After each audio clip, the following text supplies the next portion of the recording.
I thought we played fine. I didn't love the passing, especially in the first half, but we took care of the ball better in the second half. We missed some wide open shooters in the first half and didn't pass them the ball, and that disrupted our rhythm and kind of messed with the game a little bit. But overall, thought we got really good shots. Second half was much better with the ball movement, the flow, and defense was good. So all in all, positive outcome, positive effort, and a night where we're clearly like trying to get our rhythm back as a group. And I think tonight will lead to that. I think we'll be much better in San Antonio. You guys did shoot in the 20% from three tonight. How much of kind of what y'all are going through right now offensively is just the fact that you seem like you're kind of in a team-wide shooting? Yeah, we are. And, it happens during the year. And like I said, I thought we had really good looks tonight that we didn't knock down. But we can help our shooting with our passing.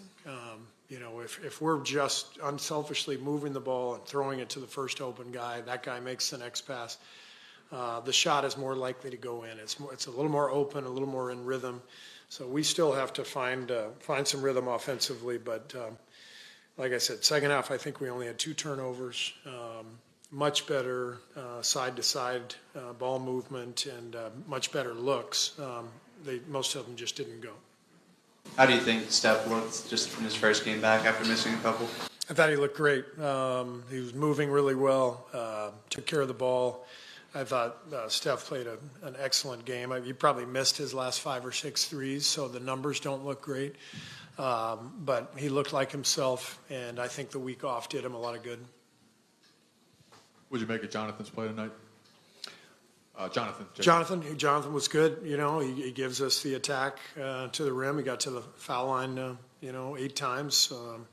Rebounded well, so I thought he had a good night. What kind of potential does that 2-man game with him and Steph have? Yeah, the dive to the rim when J.K. sets that ball screen for Steph puts a lot of pressure on the defense, and that was really key tonight. The 2 of them connected for 3 or 4 of those, and that was helpful.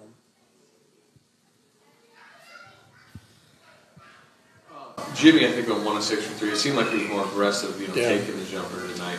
How important is that for y'all, for him to take it and obviously? Yeah, we want Jimmy to attack, and he's never going to be a guy who's going to just catch and shoot. I mean, he's going to catch and survey and make a play and get to the line, and that's what we love about him. That's one of the reasons we've won so much since he's been here, is that we're playing through him, and we want him to be himself. So whatever aggressive means for Jimmy, then that's when he's at his best. But that doesn't necessarily mean he's launching shots. It just means he's attacking and creating shots. Thanks, guys.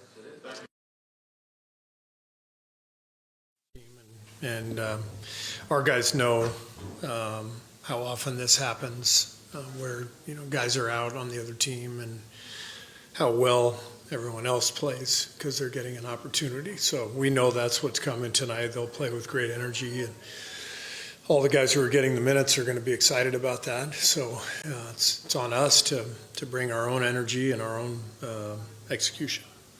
Go on, Steph, yeah. I expect him to play. What kind of balance are you looking for with regards to isolations with Jimmy and still, movement actions and stuff? What kind of balance? What's the right, how much? The game should dictate that, but we should have counters to whatever the defenses are doing, and so we've got to figure out what defenses are doing, and then respond accordingly, both as a staff, but also the guys on the court, understanding. If we have a mismatch with Jimmy, great. Let's go to him. Let's spread the floor, but let's not abandon our movement, our flow. And we've generally done a good job of that. So we'll get back to that tonight, I'm sure. The Taylor Jenkins news broke during shoot-around this morning. Have you been able to gather your thoughts and a reaction to that? It's shocking, really. I mean, Taylor's a great coach.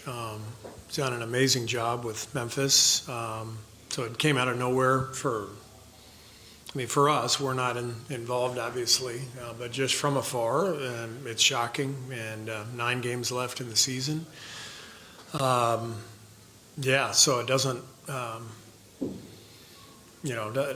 doesn't add up if you're on the outside looking in. I'm also well aware that every team's got to handle their own business, and this is the league. This is what we all sign up for, and it's probably we're all probably getting that knock on our door at some point. But it is a strange one for sure. What's been the biggest difference that you've seen in your defense since being able to have Jimmy and Draymond out there together? Just the IQ and the brute strength of Jimmy. He and Draymond are a lot alike in that regard. Strong, maybe not traditionally explosive athletes, but really quick on their feet and in their brains, and long, active, anticipatory. They're brilliant players. They're brilliant thinkers of the game, and working in tandem, behind the play. It's really impressive watching them.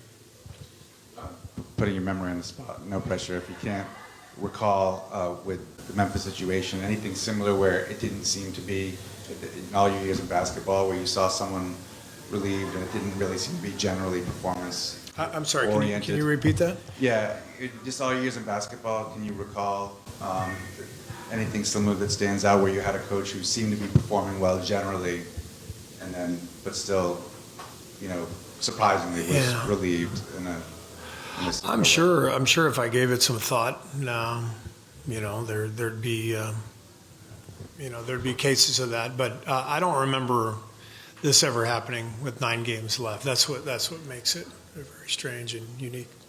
Coach, can you talk about your team's depth? As you talked about with the Pelicans and they're struggling with their depth and the injuries this season, you've gone through these periods yourself over the last several years in building depth with this team. What do you like about where you are with your second unit and the guys who've had to play extended minutes while some of your other players have been out? Well, we've had a deep roster all year, and it was almost too deep, until the Jimmy trade, and then we make that trade, and it sort of more clearly defined our totem pole, so to speak, and so it gave us an idea of clearly defined roles, and I'm very comfortable going deeper into the roster. I mean, Trace Jackson Davis has been a starter for us. He's been out of the loop the last month or two. I'm very confident if and when I put him back in that he'll do well. So Guy Santos has been great all year. Every time we've given him a chance, Pat Spencer, rock solid. I mean, I think we have a very deep roster, very capable of withstanding injury. And Coach, how have you seen Willie Green grow as a coach since you've had him in Golden State? I know you don't work with him every day, but basically when you're going up against him, have you seen any kind of growth over these last few years? I don't really notice that, to be honest with you. I mean, I think, anytime you talk about growth with a coach, it's that's something you see internally every day behind the scenes, what the coach is doing, what the staff is doing. So I can't really comment on that. I just know that Willie is a wonderful friend and human being, and somebody that if you're a player you want to play for, if you're in management you want to work with.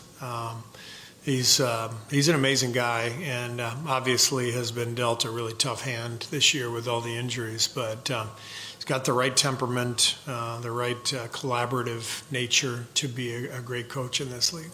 Have you had a chance to talk to Willie much during the season as he's gone through all these injuries, and if so, what's your message to a coach? No, we haven't talked much. We've touched base a couple of times. He sent a really nice message a couple weeks ago when I